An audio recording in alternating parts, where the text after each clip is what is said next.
A Gamer's Guide to Productivity, the podcast where we explore the intersection of gaming, productivity, and innovation. Of course, I'm your host, Nico Penguin, and today we have a very special guest for episode 51. Actually, I need to update that, but it's actually episode 51. So today we have a visionary founder and CEO of Trading Leagues by Rain Platforms. Ragu is a serial entrepreneur with a remarkable journey that started at the age of 16. So when I was just playing video games, he was actually building stuff. He co-founded Upstock, which became a $3.5 billion unicorn, and he's now revolutionizing the financial markets with his gamified trading platform, Trading Leagues. So in today's episodes, we're going to dive into his career, his journey, some insights on entrepreneurship, some innovations potentially that intersect fintech and gaming, and how he's been leveraging gamification to not only increase the engagement in the financial markets, but also to make it easier for everybody. So his story is one of inspiration, innovation, and relentless pursuit of excellence. So everybody, make sure to like, comment, and subscribe, and get ready for this amazing, amazing episode. So thank you so much for taking the time out of your busy schedule to join us today. Thanks for the introduction, man. That was a really nice introduction. I don't know where you got that from, but it's like really, I need to get that. I need to take that. What? I was just looking at all the information. I was like, man, I was playing like handheld games and just running outside at 16, and you're building stuff. So I just want to know, where did you stop thinking about gaming as a hobby per se, and when did you start seeing it as a potential vehicle or intersection for the interest of investing? Well, I think with me, I've always been like a casual gamer. I've never been one of those guys who, spent a lot of time every day playing games. Video Mm-hmm. games. I would spend maybe a couple hours a day after school, whatever, growing up. And then even in college, I kind of kept up my kind of gaming habits. And then I got into other types of games, right? Like poker. I was a really big poker player in college. I spent a lot of time playing poker, probably too much time, to be honest, kind of looking back. But I think that mindset of playing games and not being ashamed about it, right? And Mm. having supportive parents who were essentially okay with me playing video games after school. I think all of that kind of shaped me for who I am today, because now I'm building a gaming platform for the financial market. So I was kind of able to take two two environments, which people would not traditionally link together, right? The financial markets and gaming, and now we're building a gamified platform for the financial markets. So I think it's kind of come full circle for me a little bit, and I'm just a huge fan of gaming in general. Now, what made you think that you had a chance? Because when I hear of investing, I'm hearing like Warren Buffett talk about spending 14 hours a day researching. I'm listening to these individuals that are saying, you got to look at the stocks, you got to look at the charts, you got to look at the highs, the lows, the enters, the exits, and then you decide to make a gamified version to make it not that complicated for the end user. Exactly. So that's the key term, not making it complicated, right? So if you think about traditional investing, traditional trading, right? All those terms that you brought up is what most people are thinking about. They get very caught up in, perfecting that entry, perfecting that exit, thinking about how much money do they need to get started with, right? And what all of that really induces is one emotion, which is stress. And when you're Mm. stressed out and doing anything in life, you're just not going to be in an optimal state of mind. Right. And so the idea was, how do you kind of change that paradigm and introduce a new way for people to experience something like stocks, forex, cryptocurrencies, et cetera, whatever the asset class is. And Right. that's what Trading Leagues really is. It's a gamified environment where you don't have to stress about having to deposit, thousands of dollars. Our minimum deposit is $5, right? Mm. And on Trading Leagues, you're not actually physically taking any trades. Everything is done on a simulated basis. So because you're essentially taking simulated trades, you're not stressing out about, oh, what if my portfolio goes down 20% tomorrow? right? And if I, deposited $1,000, that's $200 gone just like that, right? So the idea was to kind of invert a lot of the assumptions associated with the traditional financial markets. And I think that's what gaming is, what makes gaming so beautiful, because Hmm. it's the fact that when you engage in games, you're not thinking about really the end outcome. You're just kind of enjoying the experience for what it is, right? And in that process, you're probably learning a lot about whatever it is that you're doing. And so it's essentially like demo trading on a forex. Yeah, it's a form of demo trading. So essentially, we have different games kind of promoting different skills associated with traditional day trading and investing, right? So for example, we have one game that involves portfolio building. So the users come in, they're each building portfolios of cryptocurrencies or of stocks, whatever the asset class is, and then they're competing against each other in a simulated environment, right? So let's say you and Mm. I are competing against each other. Each of us puts Hmm. in, let's say, $10. We build Right. a portfolio of, let's say, cryptocurrencies. Let's say you build a portfolio of Bitcoin, Ethereum, and Solana. I build a Yeah. Bitcoin, a portfolio of Solid stack. Dogecoin. Yeah, for sure. And I build a portfolio of, let's say, Dogecoin, Shiba Inu, and Chainbase, right? Whatever, Chainlink. Oof, rough. And let's say, and let's say my portfolio ends up performing better than yours, then Mm. whatever money you put into the game would go to me, right? So it's Oh. basically we've taken the concept of like fantasy Yeah, sports. I was just about to say it's like Yeah, there you fantasy go. Okay, sports. there you go.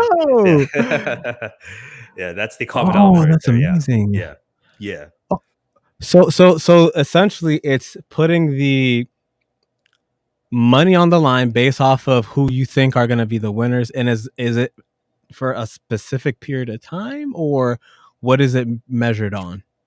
Yeah, so we have games, involving different game durations. So our shortest game duration is 2 minutes long, and we have day long games as well. And we're soon going to be introducing week long games, like more like investing style games. Yep, yep. But the fact that most of our games are very bite sized in nature, like 2 minutes Hmm. long, 5 minutes long, it allows a lot of people to just come in and play these games and not have to worry about, oh, I have to spend like an entire day playing a game. Who has an entire day to do anything in life, right? So that's why most of our games are really short in duration. But what would be surprising for many people to know that is that just in those few minutes, there's a lot of action in the Yeah. financial markets. Like we look at sports, right? I Mhm. watch a 2 hour, let's say I'm watching, the Mavericks and that's the Celtics, right? The Yep. the Mavericks Celtics games in the finals. Each game was about 2.5 hours long. In those two and a Hmm. half hours, you have so many micro events that are occurring, right? Is Kyrie Irving going to score more than 20 points in this game? Is Jason Hmm. Tatum going to score, whatever, right? There's so many different ways for me to kind of dissect that kind of grander game into micro games.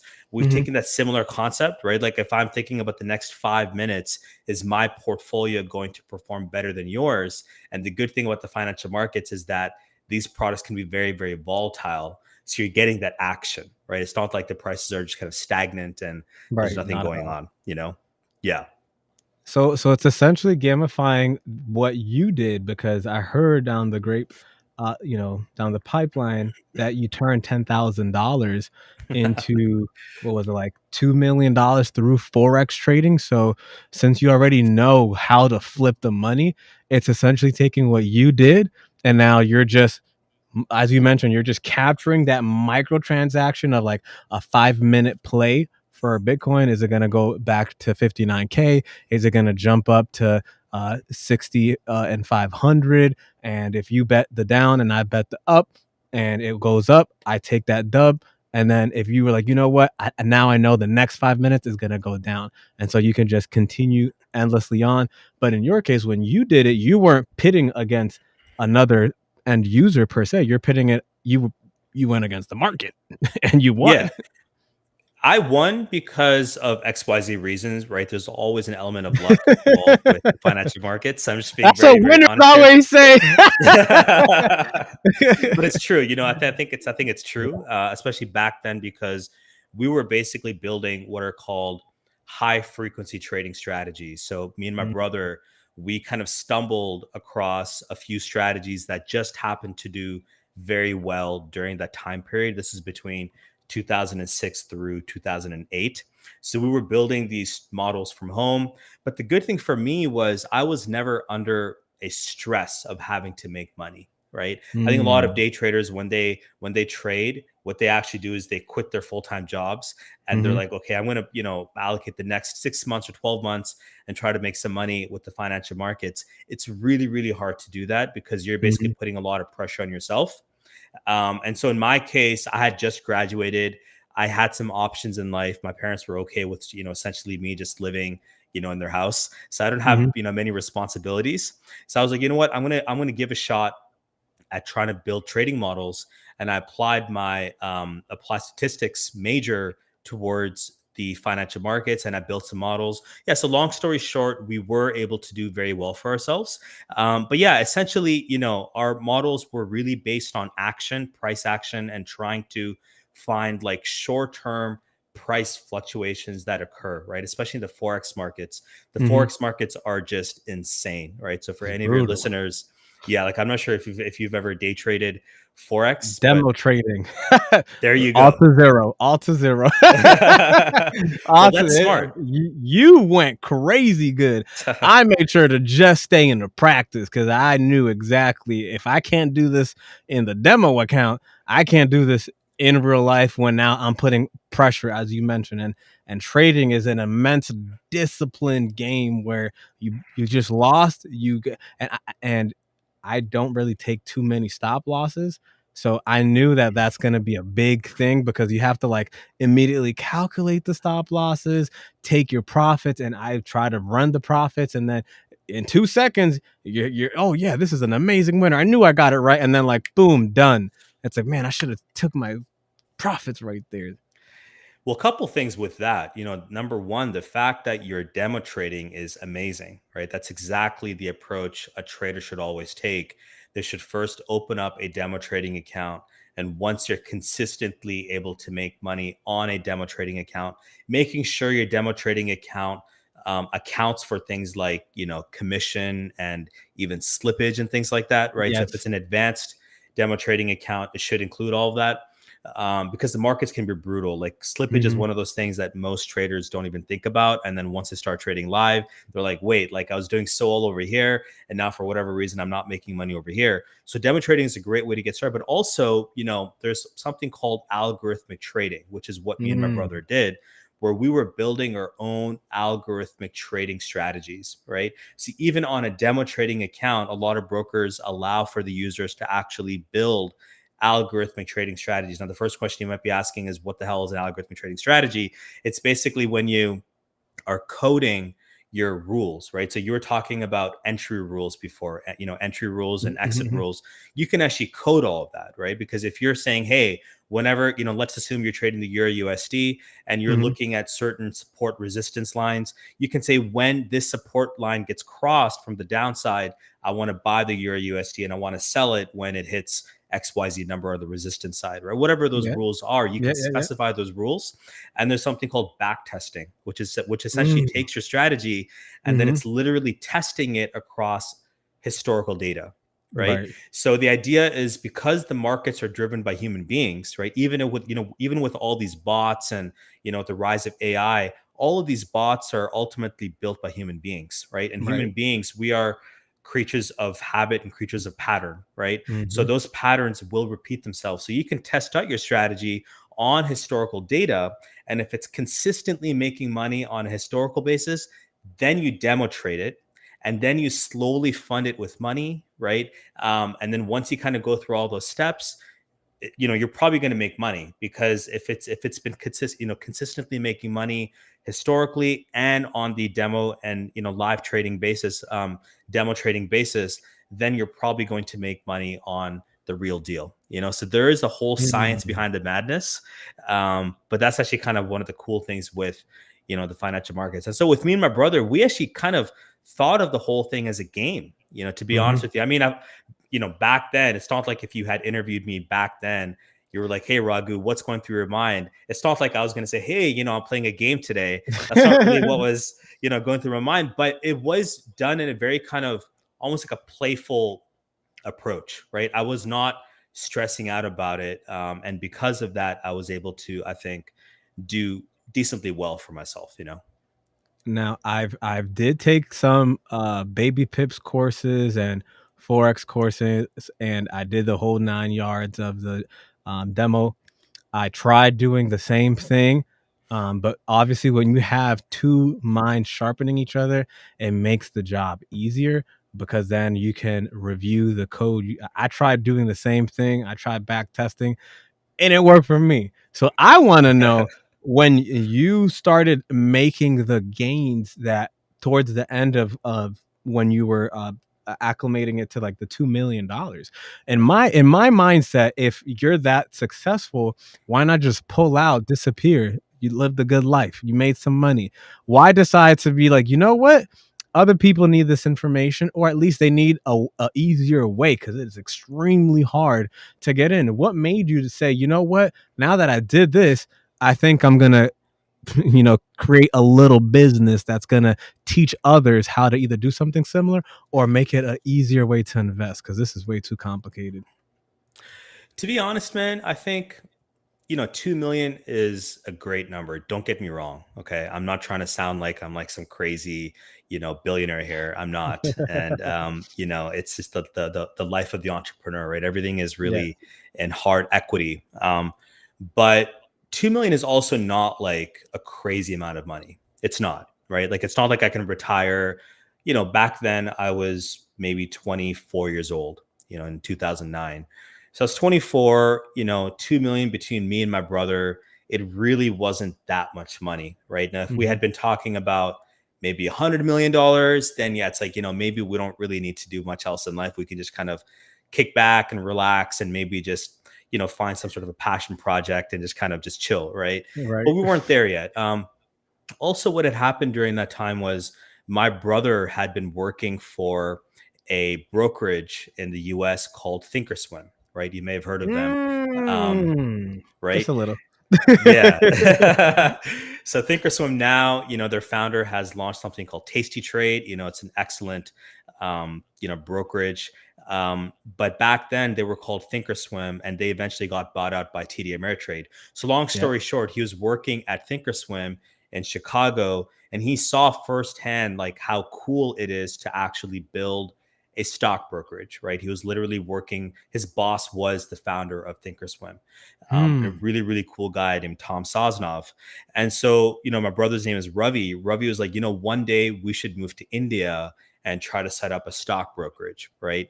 Now, setting up a stock brokerage is not easy, right? Also, Nah. me and my brother were Americans. We literally, we were raised and brought up in the United States. So while we are of Indian descent, it's not just easy to just kind of pack It's up your not the bags and same. go to a Yeah. different country. It's not the same thing. It's not the No. same thing, right? I'm Um, Dominican. I know it's not the same. yeah. In fact, people there kind of look at you a little weird. They're like, "What are you doing over here?" Mhm, So, mhm. but we had that kind of curiosity of saying, can we do it? And then we onboarded a third co-founder. And long story short, man, we spent 10 years living in India, and we built up Upstox from scratch. And now it's a unicorn stock brokerage. So I think in that situation, I think kind of going back to your earlier question, I think it depends on how much money you're talking about. A couple $1 million is actually not going to do very much for you in the long run, especially if you're just a 24-year-old kid. And so we had to keep going. We had no other choice. And what had happened to us with our original trading models is that they stopped working. I Mm. talked about the fact they have to back test and make Mhm. sure your models are making money. The financial markets collapsed in December of 2008, and basically like the first half of 2009 there was a lot of unpredictability with the markets. So we were like kind of like in a no man's land situation where we weren't sure like what to do. Like, do we just kind of stay back and try to keep going at it, or should we try something else? So we one fine day we're like, let's just shut down shop, close down the books, liquidate our positions, and then kind of move on. So So you kept the hunger. A million wasn't enough. And so that enabled you to keep the hunger, because some entrepreneurs, they see some money and their passion leaves. They immediately no longer care as much. They're not refining. They're not looking to improve. They're not looking to update the systems. As you mentioned, markets are always changing. News, presidents, etc. is always going on. Now, despite that uncertainty, you ended up, I believe, reaching 1 million users in India.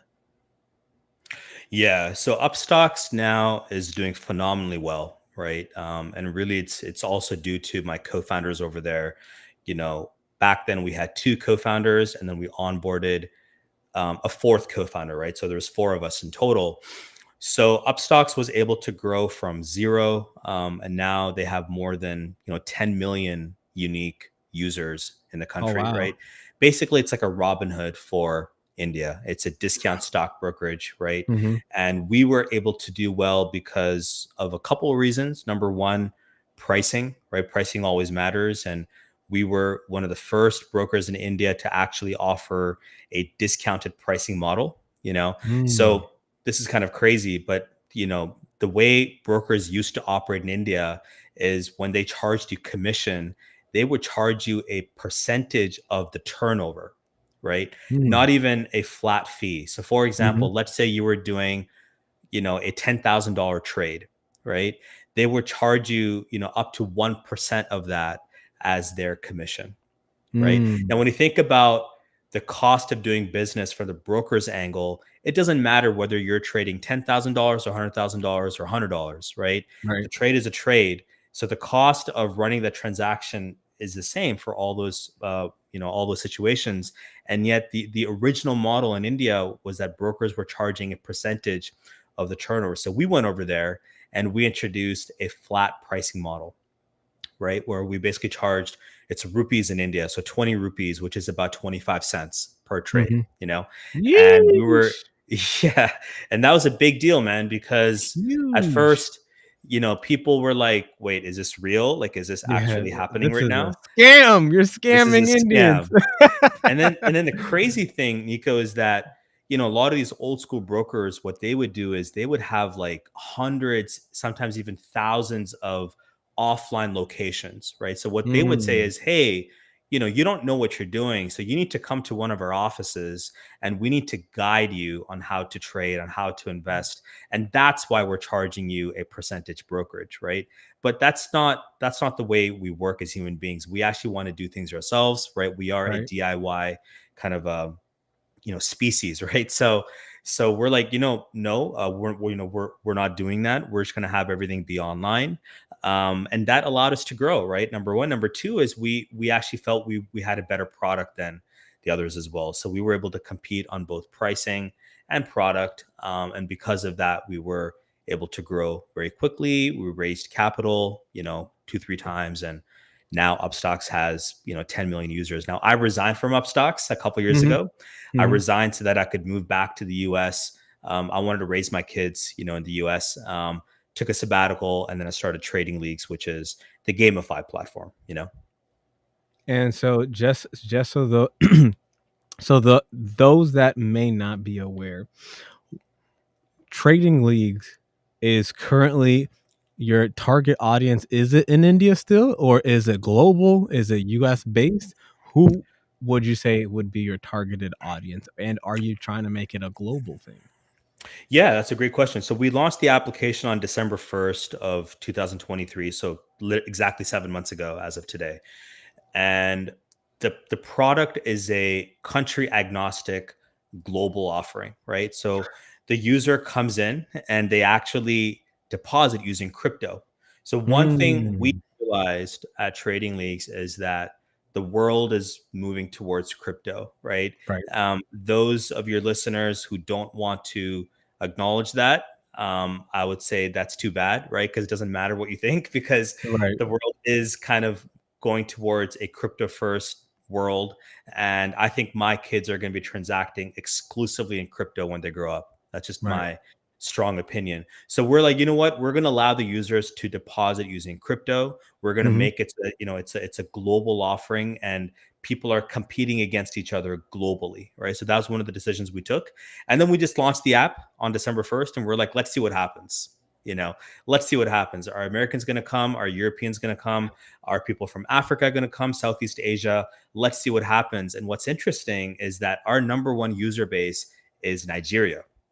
So Wow. Nigerians love Web3, right? There's a huge Web3 adoption in Nigeria, which is just amazing, right? So I spend most of my time actually speaking to community managers from Nigeria, from Kenya, because that's our go-to market strategy. We work with community managers.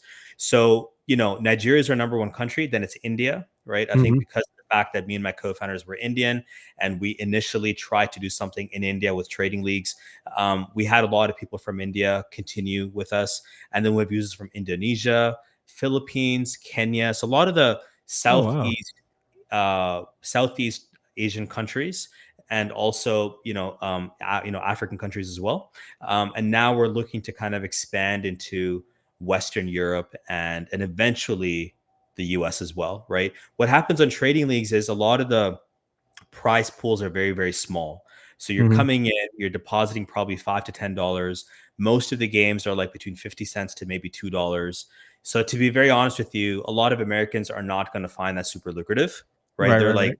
why would I go here? I'm just going to go ahead and play on maybe stake.com or DraftKings and, bet maybe hundreds of dollars, right? With the Hmm. ability to Hmm. make thousands of dollars. And so we don't have those kinds of payoffs yet, but hopefully as we keep growing, we can get to that point.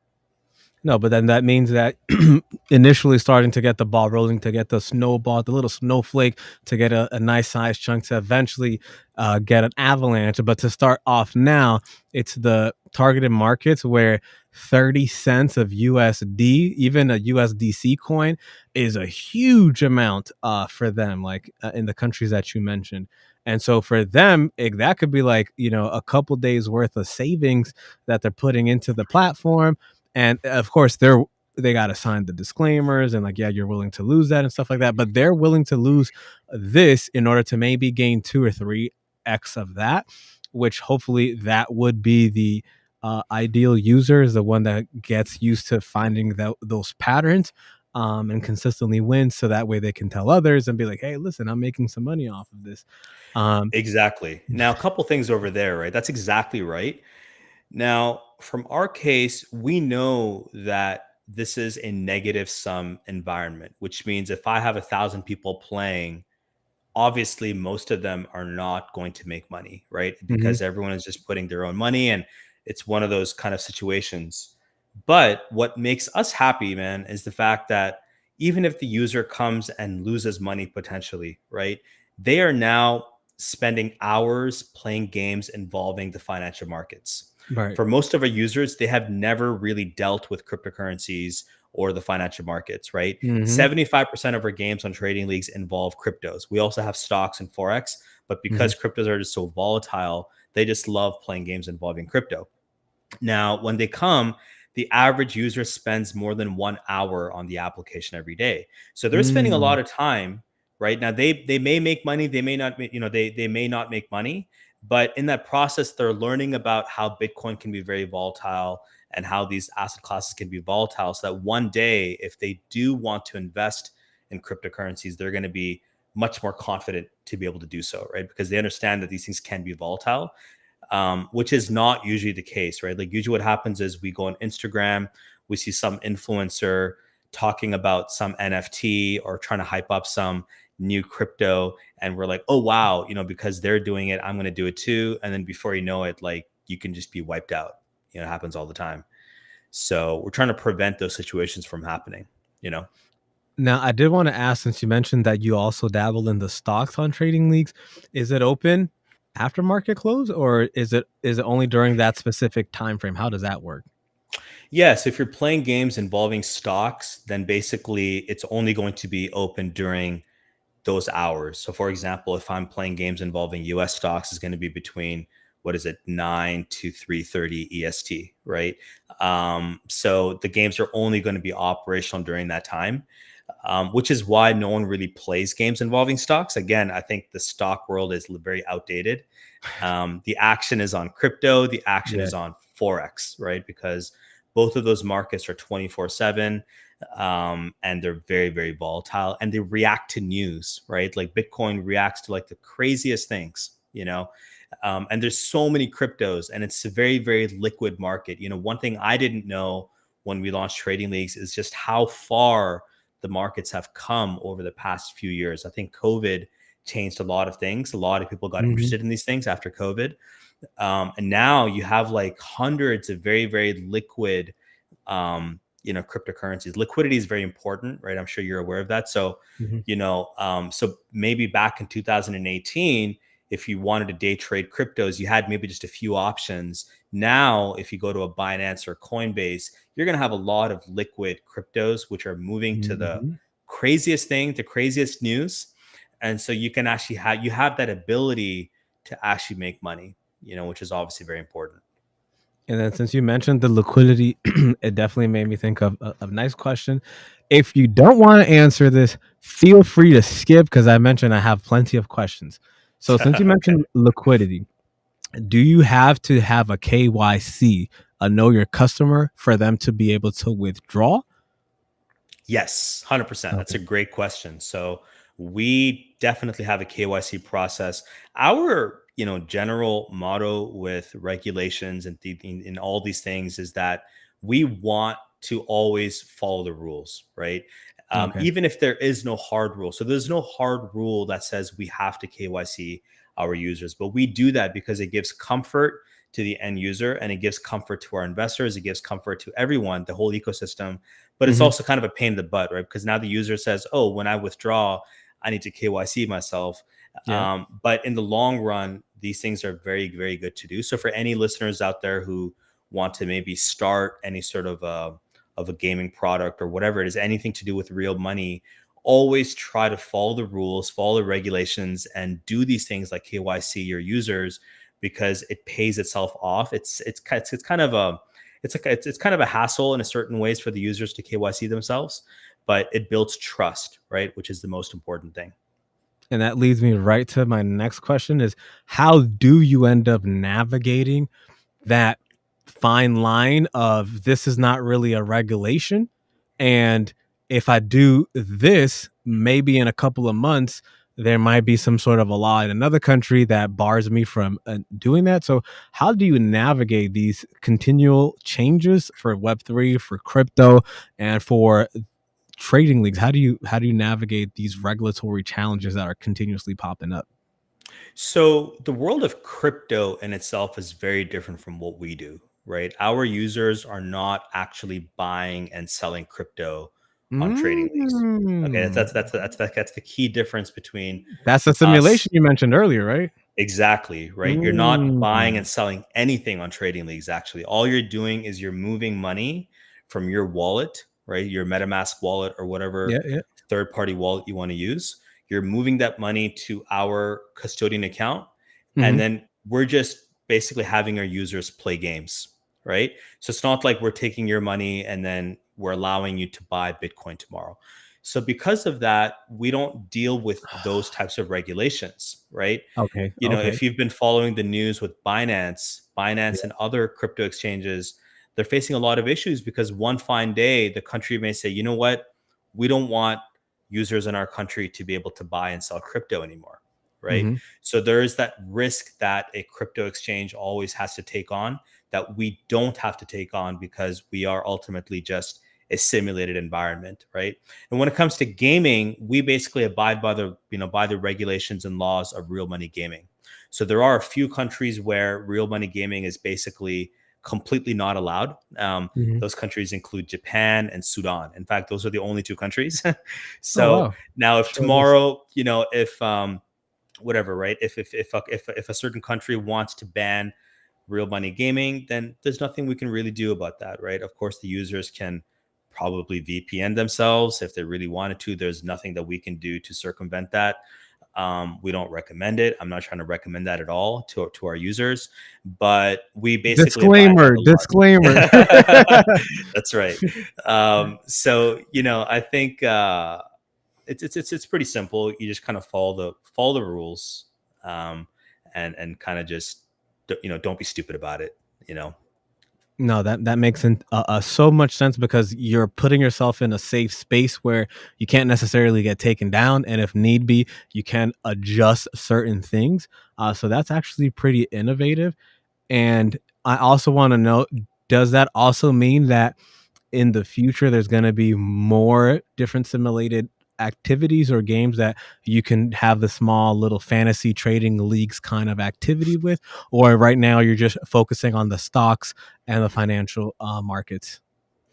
Yeah. So no. So trading links is always going to be all about trading and the financial markets. Like you have to Okay. ultimately stand for something, right? If I'm just saying I'm just a platform where you can do anything and everything, I don't think that's going to work. I mean, maybe one day we'll expand into like real estate or something. I don't know. I'm just kind of thinking outside the box here. But we are basically because I had a conversation last week about this, and I was talking to someone about how gamifying real estate would be really interesting. Mm. But no, we're just about the financial markets. Now we're going to keep adding games. So for example, on Wednesday we're launching tournaments on Trading Leagues. Mm. Um, I play a lot of chess on chess.com. I love That playing was my chess. next topic, chess. There you go. Yes, I but can go I can for it, read your go for mind. I can read your mind.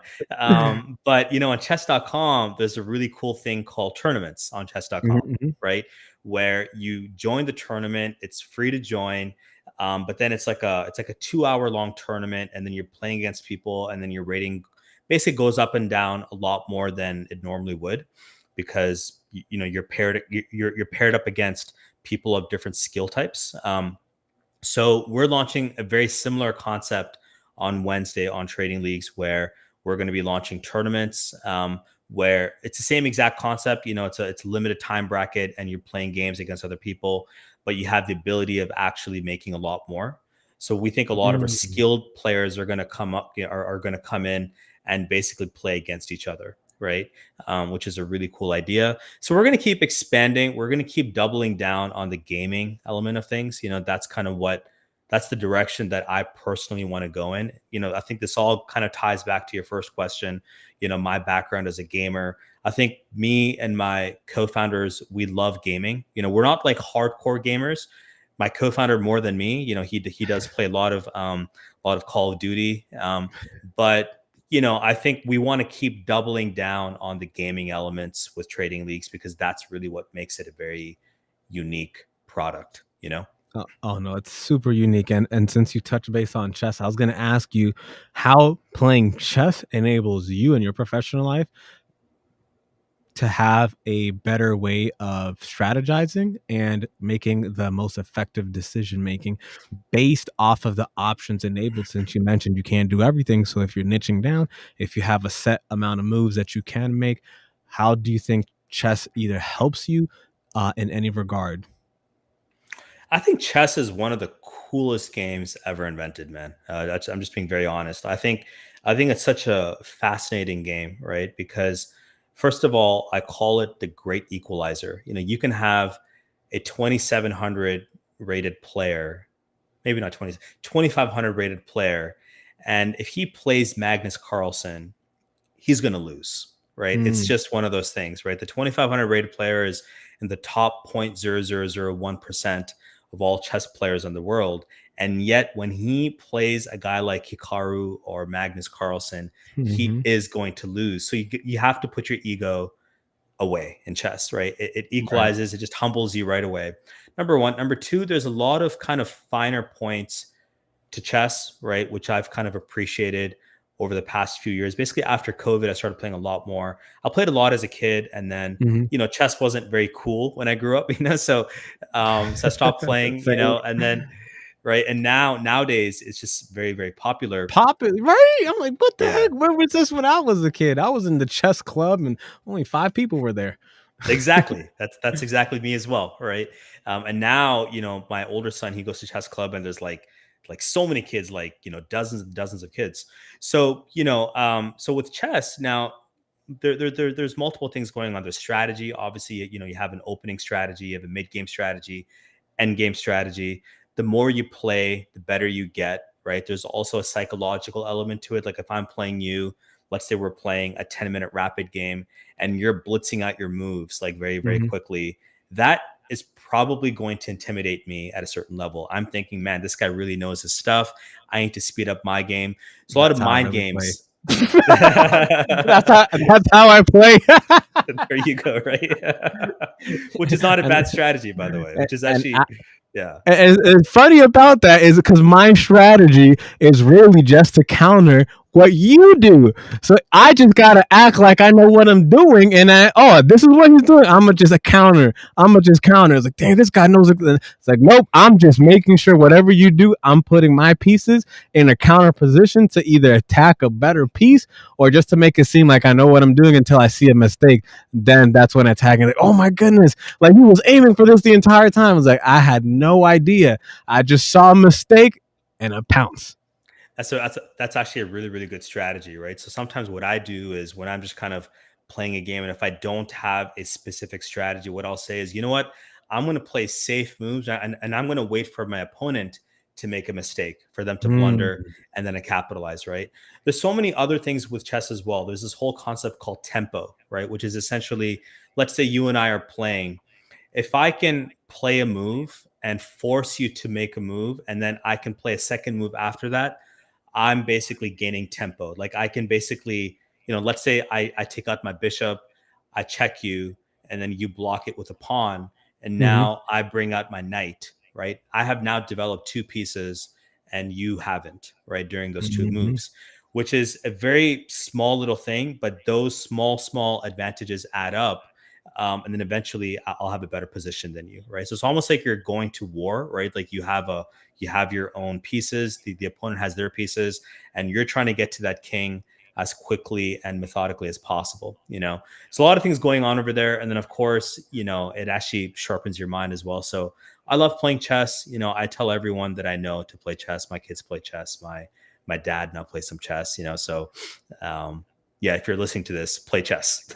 Yes, play chess. It's one of the things that I was taught by my parents, and then through the school system and the clubs. And since there was only 5 kids, everybody got to represent the school. I got absolutely smoked because all the other schools had like 90 kids, and they had inner school tournaments to determine their best 5 players and stuff like that. And we just had the 5 that showed up. Um, so I also wanted to touch base since we are pressed for time.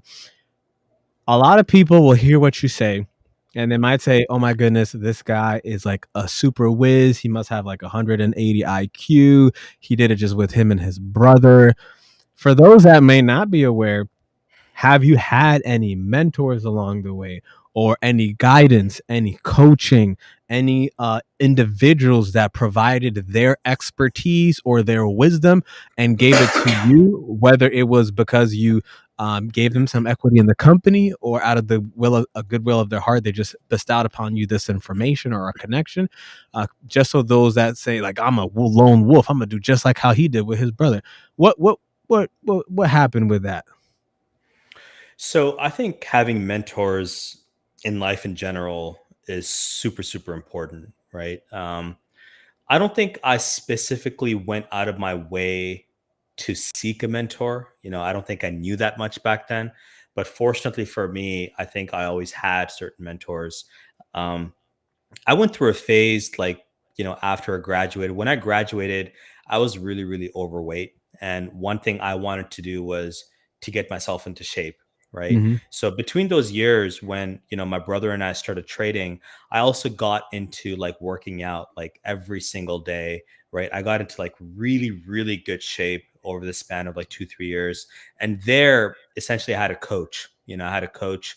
Um, he's actually really, really, really well known natural bodybuilder named Lane Norton. So I think there he ended up being a sort of a mentor guide for me. Like looking back on it Mm-hmm. now, right? I think he really kind of changed my life because he taught me the importance of discipline, the importance of focus, the importance of just watching your diet, going to the gym every day. I would check in with him every week, and he was essentially like my online coach. He would like craft my workouts for me. He wasn't very expensive either, you know. So I think that was probably like one of my first mentors in life. You know, I also had my brother, my older brother. I never really looked at him back then as like a mentor, but again, now looking back on it now, I think I had like that mentor essentially living with me, you know. Right. And then, you know, for me, I've always been a huge sports fan, a huge sports fan. And I think I found a lot of inspiration in like athletes, right? For whatever it's worth. And again, now that I'm a little older, looking back, I think some athletes definitely like inspired me, right? Like I remember like, you know, in high school and then eventually in college and then after graduating, you know, guys like Kobe Bryant, they really always inspired me. Like I would always watch Kobe's games. There's certain, you know, something about Kobe Bryant that always got me going. You know, I would want to go to the Facts. gym even if I was tired, Facts. right? Facts. And then and even nowadays, like obviously he's passed away, but he gave a lot of interviews right before he passed away, and a lot of those interviews you can find on YouTube, you know. And he just talks about like how it's important to work hard and, you know, all these things, right? So I think, you know, having those types of personalities always help me. And then from a trading standpoint, you know, I think a couple guys come to mind. Number one, Warren Buffett. You know, the guy's story is a legend, you know. Hmm. And then his mentor was basically Benjamin Graham. So there's a really famous book called The Intelligent Investor, you know, which I highly Facts. recommend that everyone reads. Um, Facts. and then Warren Buffett's life. I mean, the guy's like done basically everything in life. And then, you know, you have a little bit more of a nuanced thing where, you know, if you want to get into algorithmic trading, there's a group of traders called the Turtle Traders. You might have heard of them. Mm. The Turtle Traders basically were a group of strangers who had no trading experience. And this guy basically taught them how to trade in a rules based approach. And these complete strangers ended up making a lot of money consistently, just by applying a rules based approach towards their trading, right? So the story of the Turtle Traders is really, really interesting.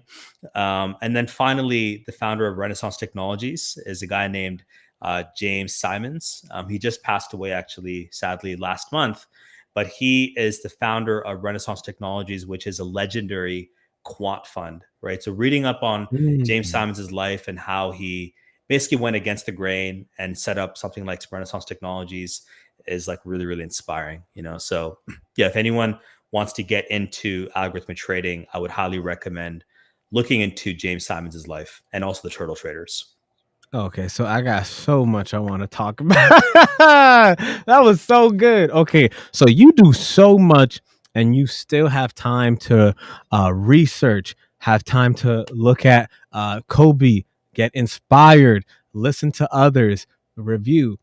As a serial entrepreneur and as you mentioned, as a father, how do you balance the professional and the personal life? So, I mean, for me personally, this is what works for me. I try not to draw a lot of divides between like different aspects of my life. And I think, you know, to kind of bring it back to gaming, right?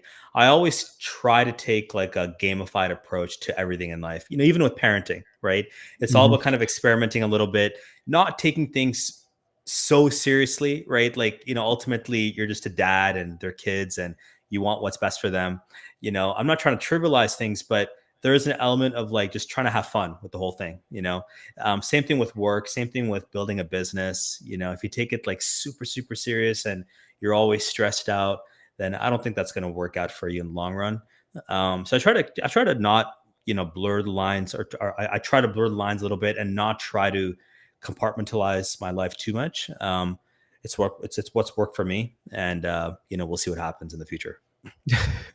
Okay, so we're almost wrapping up. Since you played casually, this should not be that complicated of a question. So, since you played casually some games, so what would you say hypothetically in your favorite top five video games of all time?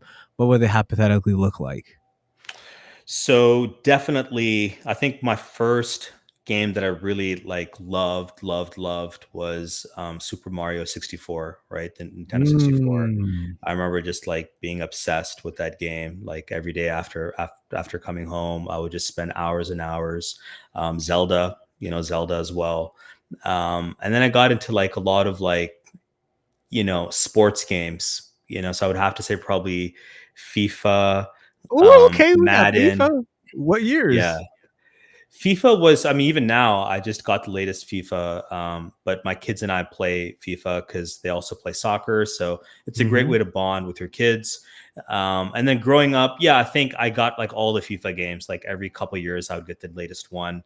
Um, my consoles were originally the Nintendo 64, and then I kind of moved to PC, and then eventually I got an Xbox, so I kind of transitioned through those. And then NBA, man, NBA Live was actually my go-to game. Mm. Like in high school, like I would come home and then hang out with friends and stuff, and come home and then we just go online and play on NBA Live. And that was just so much fun. And then obviously I think 2K kind of took over, and everyone now plays on 2K. So yeah, those are the games. Like 2K is like my go-to game. I just like I love just kind of chilling out and playing 2K when I have some downtime. But other than that, Madden and FIFA, like really sports. Yeah, I'm a Mm. sports guy. So how would it feel knowing that maybe in the next couple of years somebody's gonna revere trading leagues like that, where they're like, hey guys, we need to hop in, it's a Friday or a Saturday or Sunday, we finish work, we finish class, let's just hop in and let's either A, learn, or B, let's run this tournament. Let's see which one of us actually ends up winning or finishing top three. How would you feel knowing that you're not only providing somebody in another country the opportunity to make money, but you're also at the same time giving them the opportunity for them to learn about the financial system and put the game in their personal top five too? That would be amazing, right? If we can one day make that happen, that would be like a dream come true, to be honest, right? Because the cool thing about that statement, what you just said right now, is that you're making an impact, right? I think every video game is making a positive impact. And of course, there are kind of some dark sides associated with gaming, just like any other industry, right? But I think for the most part, Insert loot gaming. box. There you go. But I think for the most part, though, I think gaming is a wonderful outlet for most people. And you should always stay true to yourself, right? If you want to play games. Who's out there to tell you that you can't do that? But in our case, we're also trying to educate people with the financial markets, right? So we're trying to do two things. We're giving people an outlet to play games. We're also giving them an outlet to learn about the future, which is cryptocurrencies and active engagement with the financial markets. So if we can make that happen, that would be really, really cool. Maybe someone goes on your podcast in 10 years and says that. That would be crazy. Now, I do want to ask: is there an opportunity to have like community engagement? And if not, are there like steps that are being taken to provide like some sort of like a user community or a user base where others may want to just have a conversation about the games, the tournaments, and anything that's upcoming? 100%. So there's two ways of doing that. One is we have a Discord, so all of our users are on Discord. We have tens of thousands of users on our Discord community. And there we have like all these different channels for different topics. I don't come from the Web3 world, so Web3 is really new to me. So I've learned that the entire Web3 community essentially spends time on Twitter and on Discord, right? So we basically went Discord first. And that was a really good decision that we took. Because before we had a community on Telegram, which is cool. Telegram is cool, but Telegram is also kind of limiting. Like you can't have like so many conversations going on at the same time. Mm-hmm. So that's why we went with Discord. And then the second thing is also launching this week is we're giving the ability for users to build their own communities on Trading Leagues itself. So what happens is right now is a lot of Mm. our community managers, they maintain their existing communities on WhatsApp and on Telegram. So the Mhm. idea is like, how do we get them to actually move their communities to Trading Leagues? So we're launching, communities on Trading Leagues where essentially you can build your own community on Trading Leagues. You can add people as friends. You can directly message them. Eventually, I think maybe sometime later this year, you're gonna have the ability to talk to people, directly on Trading Leagues. So almost like we're moving WhatsApp to Trading Leagues, right? Like we're building like a mini WhatsApp within Trading Leagues. And community is super important. Like if you think about your traditional trading experience, right? It's a very lonely experience. You're not really engaging with anyone on a Binance or Mm-mm. a trading platform. There's like zero socialization happening. Here, we're trying to basically change that, right? Like within each game, you can chat with your contestants, and there's a whole social element with it. So we're trying to double down on social. And yeah, that's how it works. Yeah, because you kept your sanity having your brother when you were trading and forexing, but most people they're just sitting on their phone or they're in a corner on a laptop. Nobody's really talking to them because trading is really lonely. And so, as mentioned, to have somebody say, "Hey, this is one of my favorite games," as you mentioned earlier, like playing with your friends, FIFA and Madden and live, that sort of camaraderie, that friendship where you're bonding over that specific game, even if you're virtual friends over thousands of miles away, either talking smack or learning like, hey, how did you understand that this was going to go down? Like you can't be right 3 or 4 or 5 times in a row and not really have like a pattern that you're recognizing or there's some sort of understanding that you're getting. So that's actually pretty cool that you're providing the opportunity for people to not just want to interact, but essentially stay more on the application, because if they were going to go on another application and just waste their time and not really do much, not be productive. And this is a gamer's guide to productivity. We're trying to make sure that people are using their gaming and their time to be as productive as possible to eventually lead to their ideal lives. Especially in today's day and age, right? It's so easy for us to go through the day and not socialize. Like it's so easy. Like sometimes I have to make an effort to actually socialize. As sad as that sounds, right? I'm socializing with my coworkers. Sounds like a true PC gamer. There you go, right? So what's happening naturally? I'm socializing with my family and I'm socializing with my coworkers, right? Outside of those two domains, I need to make an effort to socialize. It's just because I'm Mhm. also more of an introvert. And so, I think that's kind of sad, right? These things should happen organically. So if I'm spending time doing something, why not also give me the outlet to socialize at the same time? Which Mm. is actually one of the coolest things with video games, like the ones where you're actually able to interact, whether you're streaming or you're chatting, whatever that is, right? It gives that additional outlet, which is really important, right? From a mental health standpoint and things like that. Super, super important in today's day and age. Man, like this is so much fun. There's so many more questions. We're running out of time.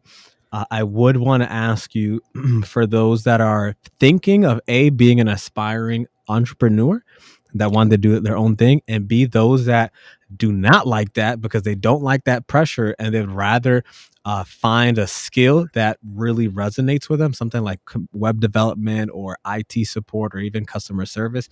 What would you say would be some key lessons that you've learned that they may listen and understand a little bit faster where they want to put their talents and times and efforts into develop?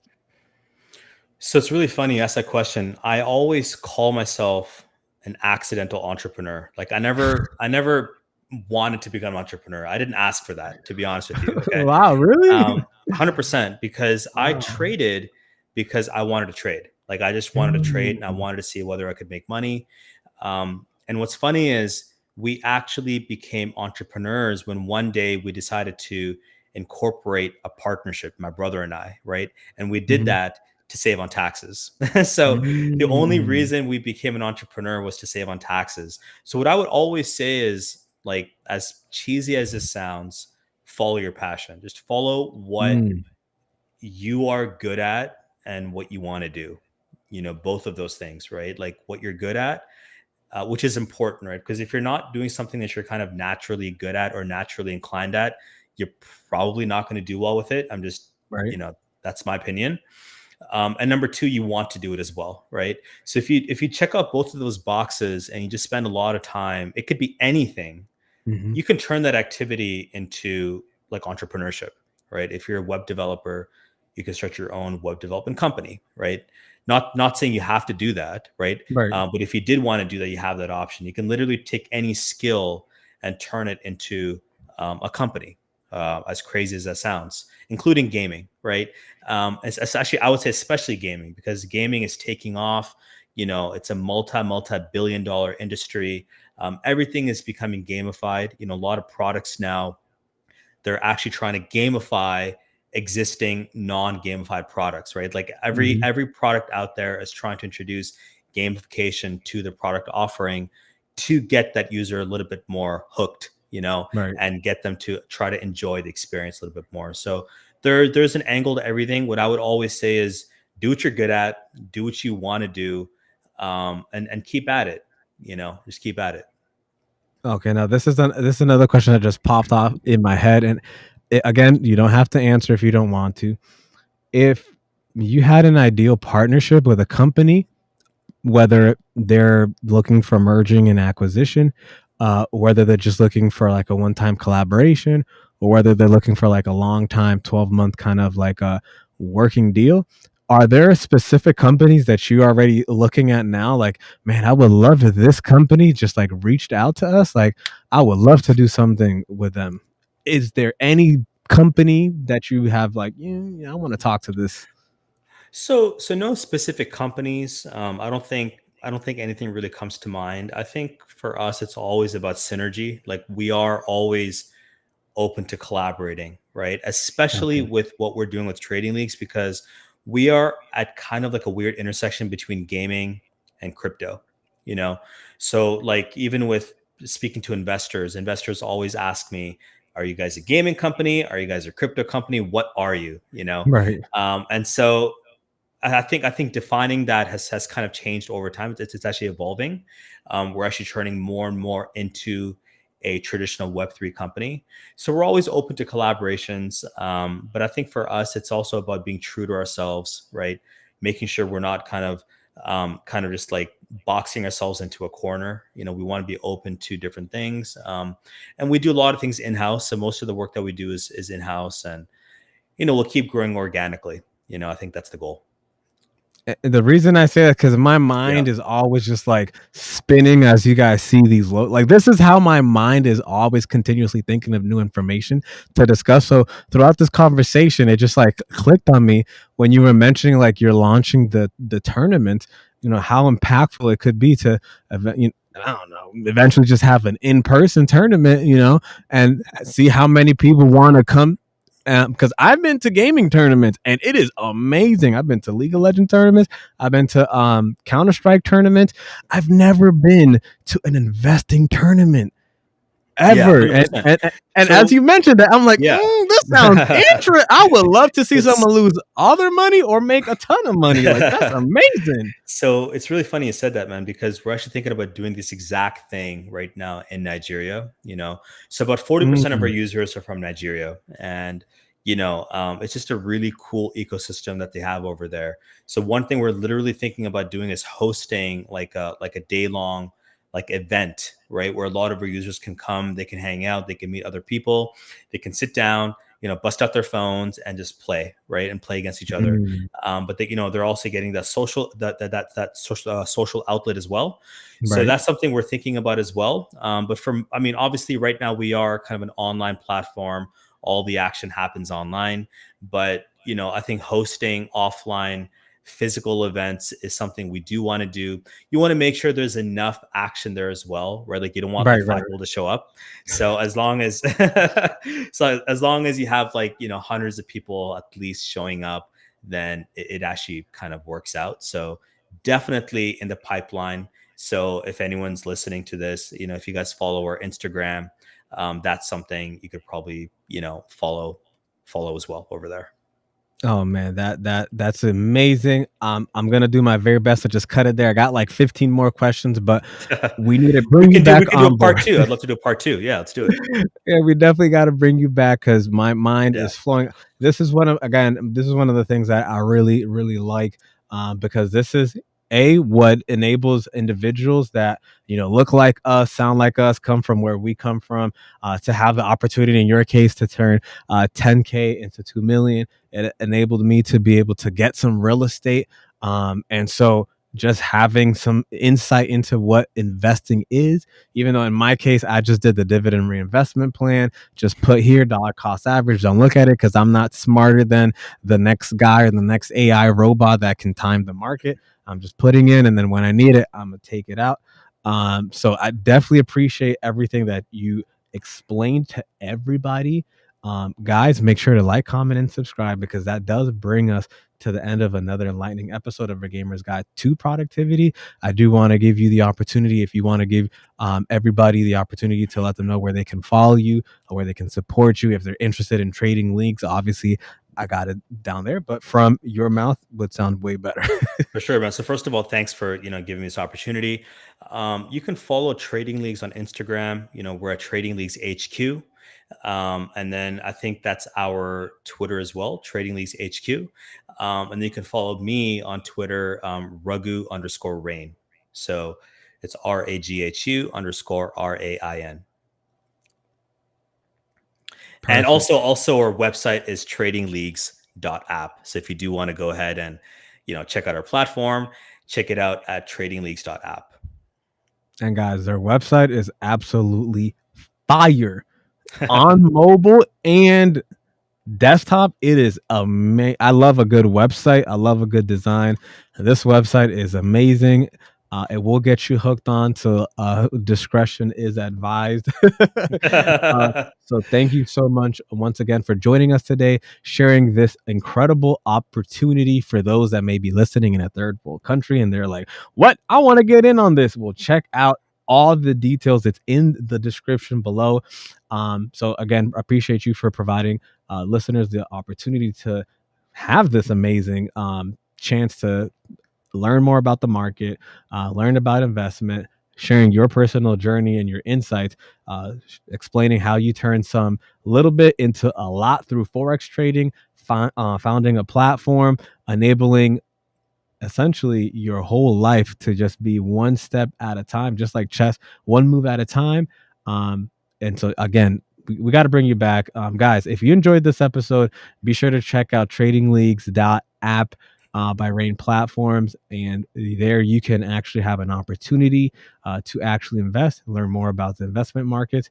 If you really liked it, I would really appreciate a like, comment, and subscribe, as well as share it with somebody who you think might actually like to trade, might like to maybe a little gamble here or there, a little fantasy league, but it's all investment. So you're actually learning about the markets, the crypto markets, stock markets.